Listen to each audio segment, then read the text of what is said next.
they say that they can actually get into quite a bit of trouble. People literally jump back when you ask about it. Would you mind explaining how life has changed over the past few years in Cuba? Doctor that's earning $22 per month. So a doctor would be doing cleaning and babysitting on the side of their job as well, stuff like that. Tip jar for the men that work here, and then they've got for the mujeres for the women. So you can choose where you want the money to go. There's long queues to get petrol. They don't know if they are gasoline. If they have gasoline here. Right, so we're not even sure if we can get petrol. Yeah. The fuel gauge is actually quite low. How much do we have? We're on red. Oh my god, yeah, it's almost empty, man. If I could compare it to one place that I've been, it would be North Korea. Cuba, a country plagued by economic crisis. Not enough food, medicine, or fuel. No freedom of press or freedom of speech. The largest protest since Fidel Castro's revolution swept Cuba. Hundreds have been arrested. Healthcare shortages. We're short on creams, ointments, and antibiotics. Petrol and gas crisis. Petrol shortages in Cuba became so severe, queues at the petrol pumps stretched for several city blocks. Collapsing infrastructure. Building in Havana's historic district collapsed at midnight Tuesday, leaving at least 2 people dead. The disintegrating buildings of Cuba's once magnificent capital. A country stuck in time for decades. Sanctions choking the economy. We will not lift sanctions on the Cuban regime. Biden has authorized sanctions against communist Cuban officials. Since the Cuban Revolution in the 1950s, fueled by hope for a better future, headed by Fidel Castro. Darnos por vencidos. Renunciar a la revolución, renunciar al socialismo. Fidel Castro was the world's longest-serving dictator. Now, in 2025, things aren't looking as people hope for. Follow me on this journey as we time travel to Cuba.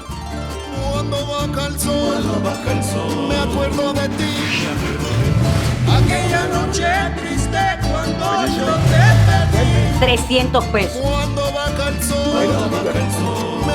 A ver, la más diferencia que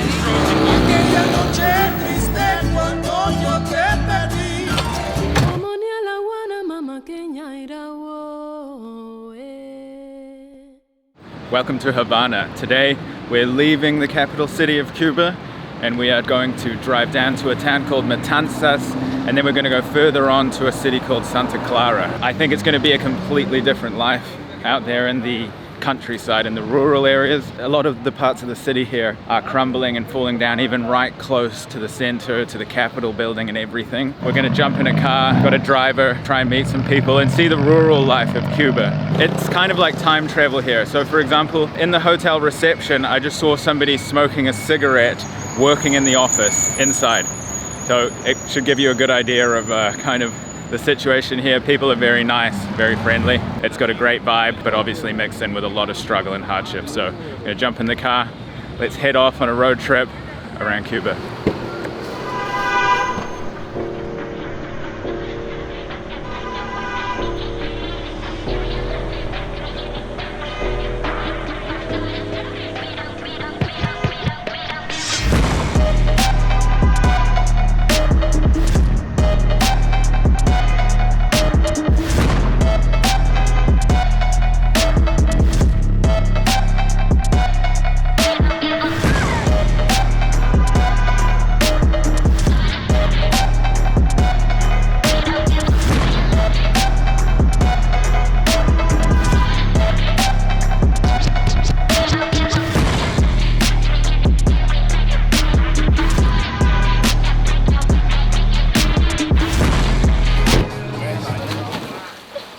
Okay, so we just arrived in this town called Matanzas, and this is on the coast about 1 to 2 hours from Havana. And already we're seeing quite some differences, obviously a lot less built up. We've met a couple of people and they really don't want to be near the camera. Beautiful driving through the countryside there. Some big old Soviet buildings and then also some abandoned buildings along the side. There's actually checkpoints along the whole road. Every 10 or 20 kilometers or something, there's checkpoints, and they've got like security cameras and there's guards watching and things. You have to slow down. So there's obviously controlling of movement in the country. We just spoke to this guy in this hot dog stand here. He didn't want to be on camera, but he was telling us that it's crazy because to buy like a hot dog and a drink costs like days of salary. So it's absolutely mind-blowing.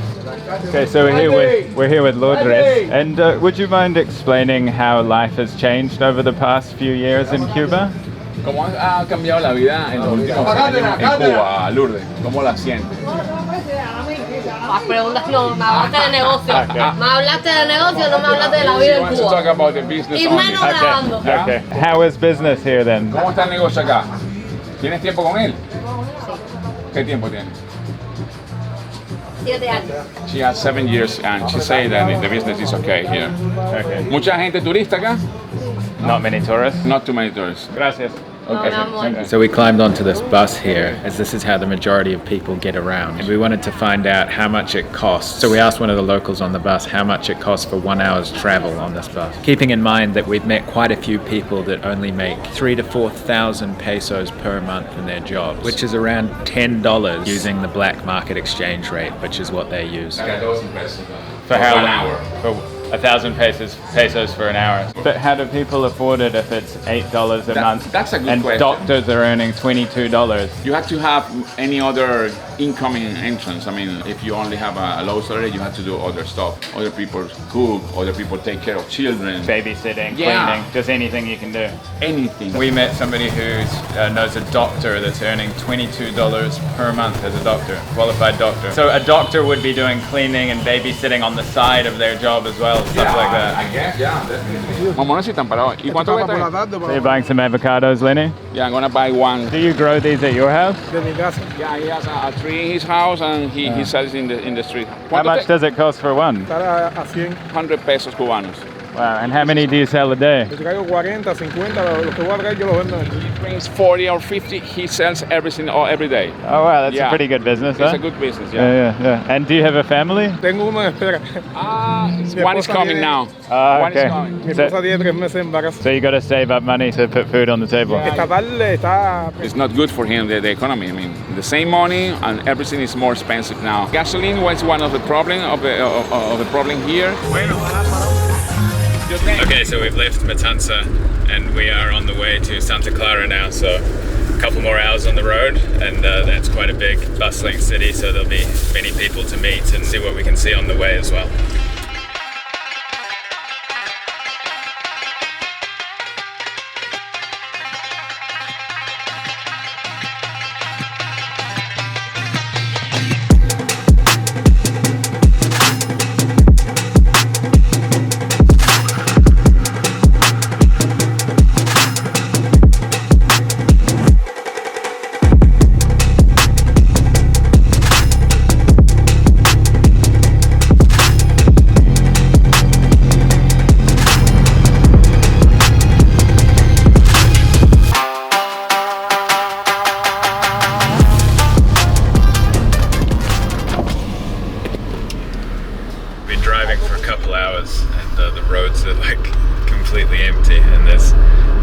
All through them and things, and like there's hardly any cars on the road. It's quite bizarre. It actually reminds me of North Korea.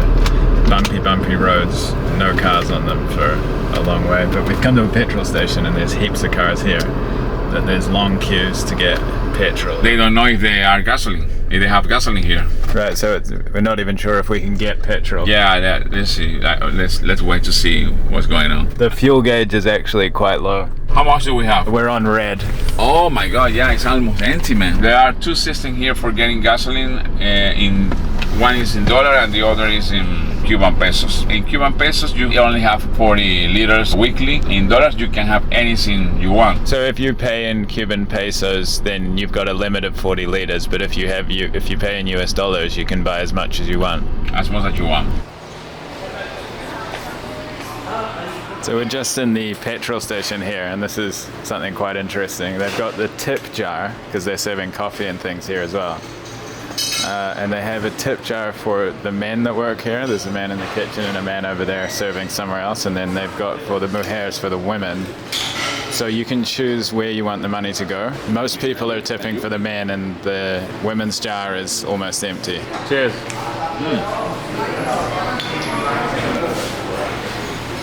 En la 7 o en la 8, 40 litros. $52. $52. Gracias. Vale. We didn't have to wait too long, maybe half an hour-ish. We're going to hop back in the car now. We're going to head to Santa Clara.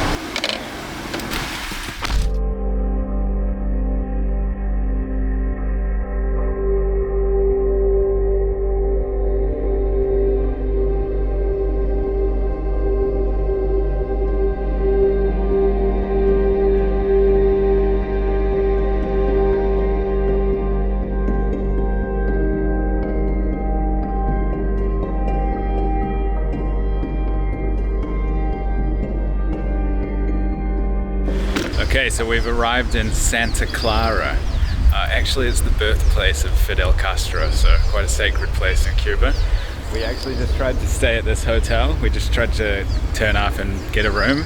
They told us there's no hot water and only cold water between the hours of 6 and 8 p.m. or something like that anyway. So we decided to find another hotel. It's a great hotel. Really interesting thing about the exchange rate. If I pay with card, I'll get charged 120 pesos per US dollar, and they'll charge it in that rate. So that would mean that the room would cost 62 roughly US dollars. But if you pay in pesos, in cash, you pay the equivalent of $20. So for the price of one room, if you pay by card, I was able to pay with pesos. That means that I got 3 rooms for the price of one just by using a different currency. So the official rate is 120, the government rate. But if you exchange dollars here on the street, then you can get the black market rate, which can vary between 3, sometimes even 400 per dollar. So you can get really good rates.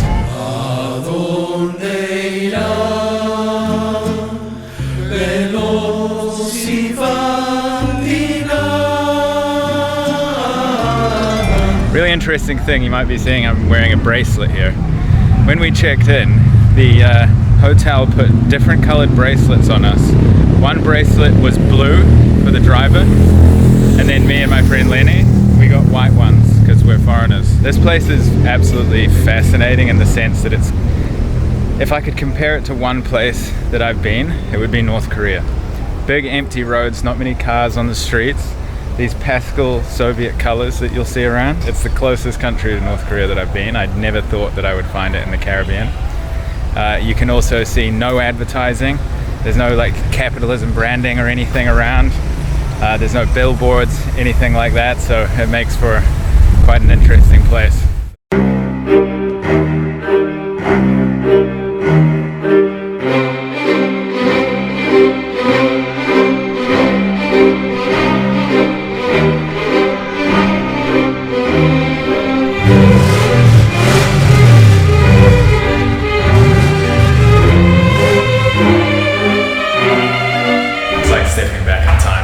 I'll show you what $20 gets you with the black market exchange rate in Cuba. Look at that. I mean, for $20, you can't really complain too much, can you? Little bathroom. And the view here is absolutely stunning. Check this out. Look at that view. Absolutely beautiful. That meal cost about 4,300 Cuban pesos. That was for 3 people, all that food. So that's a fifth of the cost as in Havana in the capital. Absolutely amazing. The value, since we've left the capital city, the prices have fallen off a cliff. I just want to take a quick second and thank the sponsor of this segment of the episode, Odoo. Running a business can be a real juggling act. Keeping track of expenses is just one of those extra headaches. But here's the good news. Odoo Expenses is here to make it easier. Basically, with Odoo Expenses, you can just send in all your expenses from wherever you are. Desktop, phone, even just emailing the receipts. Every expense gets neatly grouped into reports, so it's simple for the managers to approve all at once. You can split expenses, add notes if you you need to, and all the back and forth gets tracked in the chatter thread, so nothing gets lost. Once your expenses are approved, they sync up automatically with your accounting, and anything that needs to be re-invoiced gets added to the sale orders like magic. No manual hassle, no fuss, and you end up saving yourself a bunch of time and headaches. If you want to handle your company's expenses without the usual stress, give Odoo Expenses a try. And the best part? You can actually use your first Odoo app completely free forever, with unlimited hosting and support. So if that sounds good, check out the link in the description and give it a try. And a huge thank you to Odoo for supporting the channel. Let's get back to Cuba. Okay, so it's the next day and we've come down to this local market in Santa Clara. This is the taxi rank, so you can see all the horses lined up here. How has life changed here, sir, in the past 5 years? Things have been harder here in the last 5 years. They have been struggling, you know, trying to survive. But anyway, they just have to keep moving and keep working every day. How do you see your future? He has faith that everything's gonna get better always. How was life 30 years ago compared to now? Healthcare were enough for them, and economy was a lot better. Hola, señor. ¿Cómo es tu nombre, disculpe? Luis. Luis. Do you sell a lot of phones here? ¿Vendes muchos teléfonos acá? No? Not many. And where do you get the phones from? Estados Unidos, puede ser de Colombia, Colombia. United States and Colombia. Right. He is importing from there. Is it difficult to import phones? It could be difficult sometimes because sometimes the product didn't arrive or get lost. Gracias, señor. Gracias.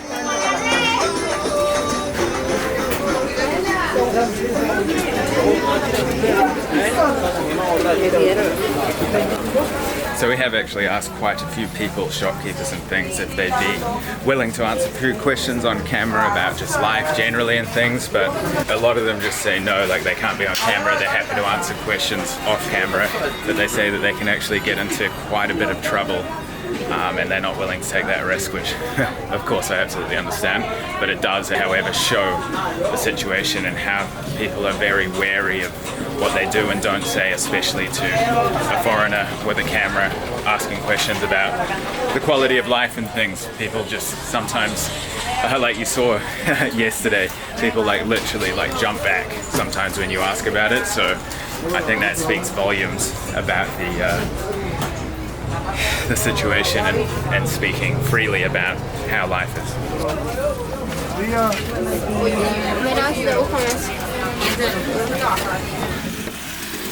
So left 2, 3, so left 2, 3, to the work that we must do. March on in the Workers' United Front, for you are a worker too. And just because he's human, he doesn't like a pistol to his head. He wants no servant under him and no boss overhead. So left 2, 3, so left 2, 3, to the work that we must do. March on in the Workers' United Front, for you are a worker too. We've just arrived in this coastal town called Cienfuegos, and the drive is very interesting. The roads are so empty and there's parts of the road that are just, it seems like it goes on for so far with no cars. When you do see cars, they're these old vehicles like Ladas from the Soviet times, or the old American style cars like the Buicks and things like that. Obviously it's not as controlled as North Korea, but the similarities in like the aesthetics, sometimes the control is there, but it seems kind of like a North Korea light or a diet North Korea or something like that, you know, and the people not wanting to talk and things like that, so there are those similarities. So we're gonna have a look around this town, see who we can meet. Hopefully some people are happy to talk about the situation and how they feel and how things have changed. We just had a lovely meal in this little cafe and there was a birthday party in there.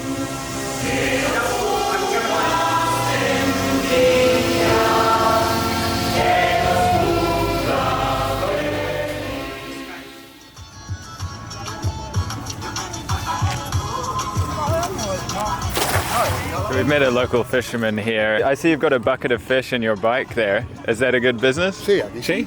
¿Cuántos pescas al día? Depende. In a good day he does here like 20 pounds or 30 pounds of a fisher. Wow. It's good money. Good morning in this moment now. How is life here on the coast? Desde el año 85 vivo. He lived here since 85. 1985. 1985, he likes it, yeah. What was life like here in 1985 compared to now? Muy diferente. ¿Era diferente? ¿Te gustaba más antes o ahora? Más antes que ahora. He likes more before. I mean, it was better, way better. Why was it better? Basically, everything had changed for worse. It was pretty. It was a pretty city before in those years. Jorge. Muchas gracias. Mucho gusto. Something that we've picked up by every single person that we've asked this to, without exception, is that the situation was much better in the past than it is now, and it's getting rapidly worse and worse day by day. Not one person has said that they prefer it now than how it used to be. Do they hope to go to the Olympics one day? Si quieren, pero sí están practicando para eso. Yeah, they're practicing for this, yeah. Because Cuba has really good sports people, they right? have really good sports. I guess being a high-level sports person in this country is one of the best things that you can aspire to be, so you can travel the world and see new places and have the funding to do so, right? You were telling me an interesting story about how a Cuban sports team went to Spain and then refused to come home. I remember the last one I remember is baseball or football, I'm not sure, team in Barcelona. They were like teenagers and they just left the congregation in Barcelona and they didn't come back to Cuba. And basically they do this, especially when they go to the United States, for example, the baseball team, one or two always leave. Really? So they seek asylum where they're playing? They stay there, yeah, and look for asylum, yeah. Wow. ¡Ay, sabroso! Dale tumbao, Tony. ¡Ay, qué rico, rico! ¡Camina!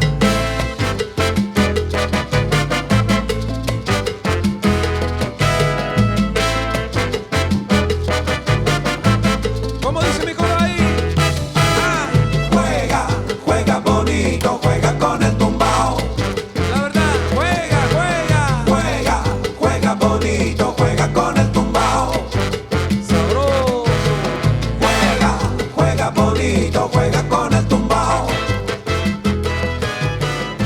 So as you can see, Cuba is facing unimaginable hardships. One of the saddest things that we witnessed was the elderly people. Some of the elderly people are so emaciated and skinny, in some cases malnourished, because everybody's fighting to make a little bit of money or to get a bit of food for their family, and often it's the most vulnerable that miss out on that. That was one of the most prominent, hard-hitting things that we've witnessed. Join me in the next video as we continue this journey in Cuba and discover more of this heartbreaking situation, but filled with absolute characters, beautiful scenes, hard circumstances, and great hospitality of the local people. Thank you so much for watching, and in case I don't see you, good afternoon, good evening, and good night.